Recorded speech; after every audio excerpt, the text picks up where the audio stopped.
Assalamualaikum warahmatullahi wabarakatuh. Selamat pagi anak-anak Umi yang soleh dan soleha, 3B Usman bin Affan. Kembali lagi di pembelajaran kita ya, dari PSR Video di pelajaran tematik. Sama seperti biasanya anak-anak Umi, untuk mengawali pembelajaran tematik kita, sama-sama kita buka dan ucapkan lafaz Al-Basmalah. Bismillahirrahmanirrahim. Oke, langsung saja. Untuk hari ini anak-anak Umi buka buku tematiknya di pembelajaran kelima sama keenam ya. Oke, di pembelajaran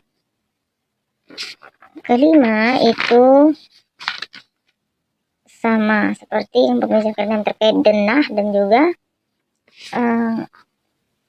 Pancasila ya. Kalau untuk matematika itu sama yang sudah Umi jelaskan sebelumnya ya. Jadi langsung saja kalian buka halaman 181, masih terkait dengan denah. Nanti kalian simak videonya ya.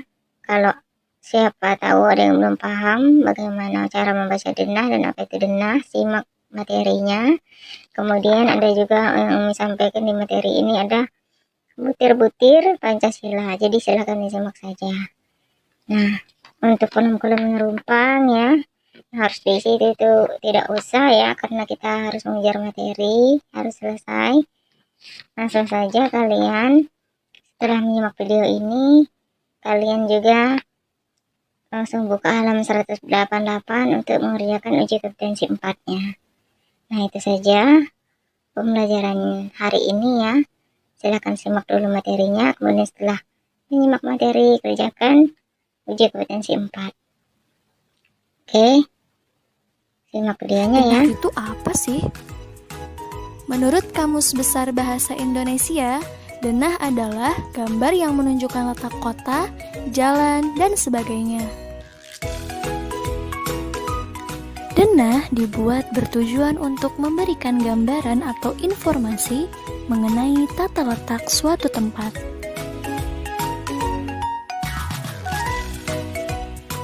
Manfaat denah yang pertama, memudahkan dalam mencari lokasi. Yang kedua, mengurangi kebingungan ketika mencari lokasi. Yang ketiga, mempercepat seseorang untuk sampai di tempat yang dituju. Unsur denah atau hal-hal yang harus ada pada denah. Yang pertama, judul denah. Yang kedua, gambar lokasi. Yang ketiga, petunjuk arah mata angin. Yang keempat, nama jalan. Dan yang kelima, arah menuju lokasi. Nah teman-teman, yuk sama-sama kita cari unsur denahnya ya. Perhatikan gambar berikut ya. Nah teman-teman, tadi kan kita belajar unsur-unsur denah itu. Yang pertama ada judul denah. Nah di gambar ini ya judul denahnya. Yang kedua, unsur yang kedua itu gambar lokasi. Nah di denah ini gambar lokasinya banyak nih. Ada gambar lapangan, pasar, dan sebagainya. Yang ketiga ada petunjuk arah mata angin. Nah ini ya.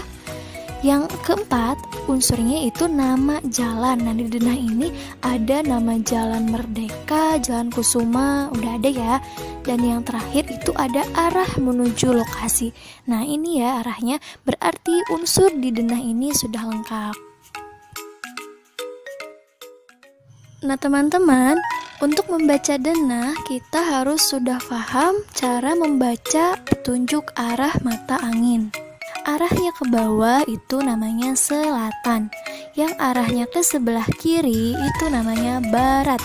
Yang arahnya ke atas itu namanya utara. Dan terakhir yang arahnya ke sebelah kanan itu timur. Oke teman-teman, perhatikan denah berikut ya. Pertanyaannya adalah di manakah letak rumah Siti? Oke, kita bahas sama-sama ya. Rumah Siti itu ada di sebelah kanan rumah Adi. Kanan, berarti kanan itu menunjukkan arah apa tadi? Arah timur, betul. Jadi rumah Siti itu berada di sebelah timur rumah Adi. Itu yang pertama. Yang kedua, rumah Siti itu berada di sebelah kiri rumah Ayu. Kiri menunjukkan arah barat, betul. Jadi rumah Siti berada di sebelah barat rumah Ayu. Nah, yang terakhir, rumah Siti berada di sebelah atas atau di seberangnya musola. Nah, tadi arah atas itu menunjukkan apa? Utara. Berarti rumah Siti itu berada di sebelah utara musola. Nah, pertanyaan kedua adalah Rama ingin pergi ke rumah Budi. Ke arah manakah ia harus berjalan? Nah, kira-kira teman-teman, ke arah mana ya Rama harus berjalan? Ya, betul, Rama harus berjalan ke sebelah kiri. Nah, sebelah kiri itu menunjukkan arah apa? Betul, sebelah kiri menunjukkan arah barat. Jadi, Rama harus berjalan ke sebelah barat untuk menuju rumah Budi. Pancasila. 1. Ketuhanan yang Maha Esa. 1. Bangsa Indonesia menyatakan kepercayaannya dan ketakwaannya kepada Tuhan Yang Maha Esa. 2. Manusia Indonesia percaya dan takwa terhadap Tuhan Yang Maha Esa, sesuai dengan agama dan kepercayaannya masing-masing menurut dasar kemanusiaan yang adil dan beradab. 3. Mengembangkan sikap hormat menghormati dan bekerja sama antara pemeluk agama dengan penganut kepercayaan yang berbeda-beda terhadap Tuhan Yang Maha Esa. 4.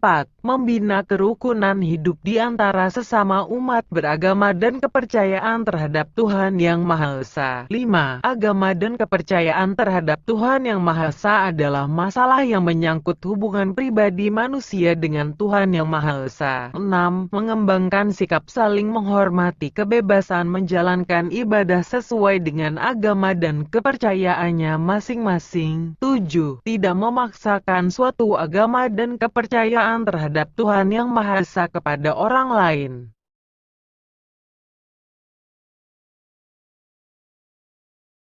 Dua, kemanusiaan yang adil dan beradab. 1. Mengakui dan memperlakukan manusia sesuai dengan harkat dan martabatnya sebagai makhluk Tuhan Yang Maha Esa. 2. Mengakui persamaan derajat, persamaan hak dan kewajiban asasi setiap manusia, tanpa membeda-bedakan suku, keturunan, agama, kepercayaan, jenis kelamin, kedudukan sosial, warna kulit, dan sebagainya. 3. Mengembangkan sikap saling mencintai sesama manusia. 4. Mengembangkan sikap saling tenggang rasa dan tepa selira.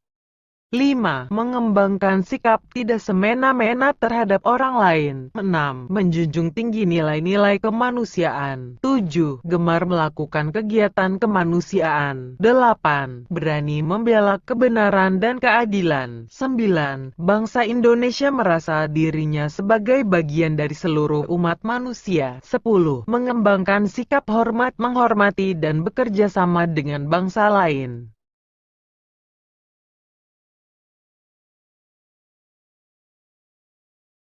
Tiga, Persatuan Indonesia.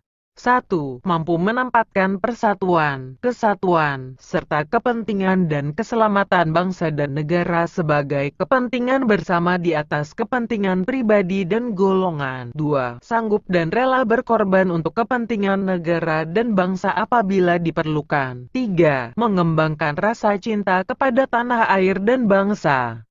4. Mengembangkan rasa kebanggaan berkebangsaan dan bertanah air Indonesia. 5. Memelihara ketertiban dunia yang berdasarkan kemerdekaan, perdamaian abadi dan keadilan sosial. 6. Mengembangkan persatuan Indonesia atas dasar Bhinneka Tunggal Ika. 7. Memajukan pergaulan demi persatuan dan kesatuan bangsa.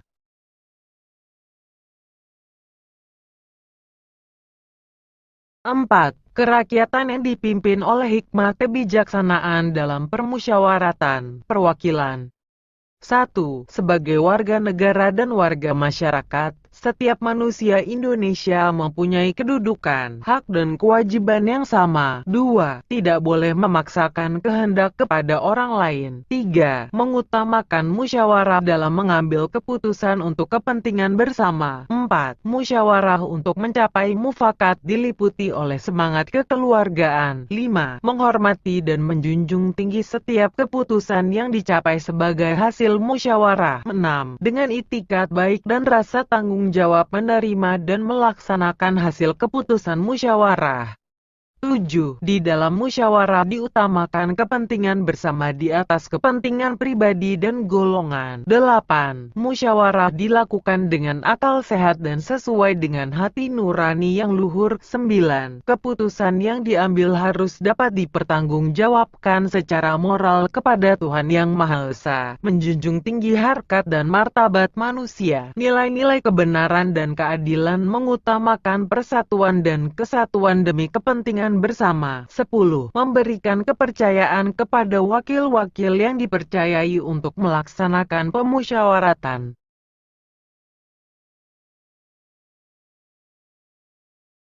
5. Keadilan sosial bagi seluruh rakyat Indonesia. 1. Mengembangkan perbuatan yang luhur yang mencerminkan sikap dan suasana kekeluargaan dan kegotong royongan. 2. Mengembangkan sikap adil terhadap sesama. 3. Menjaga keseimbangan antara hak dan kewajiban. 4. Menghormati hak orang lain. 5. Suka memberi pertolongan kepada orang lain agar dapat berdiri sendiri. 6. Tidak menggunakan hak milik untuk usaha-usaha yang bersifat pemerasan terhadap orang lain. 7. Tidak menggunakan hak milik untuk hal-hal yang bersifat pemborosan dan gaya hidup mewah. 8. Tidak menggunakan hak milik untuk bertentangan dengan atau merugikan kepentingan umum. 9. Suka bekerja keras. 10. Suka menghargai hasil karya orang lain yang bermanfaat bagi kemajuan dan kesejahteraan bersama. 11. Suka melakukan kegiatan dalam rangka mewujudkan kemajuan yang merata dan berkeadilan sosial.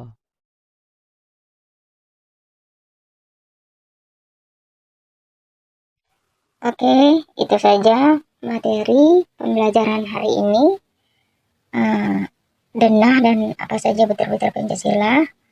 Selanjutnya anak-anak Umi silakan langsung kerjakan latihan uji kompetensi 4. Jika selesai, difotokan kirim sama Umi. Nah, oke, itu saja ya. Jika ada pertanyaan silakan japri sama Umi. Kita akhiri pembelajaran hari ini dengan ucapkan lafaz hamdalah. Alhamdulillahirabbil alamin. Wassalamualaikum warahmatullahi wabarakatuh.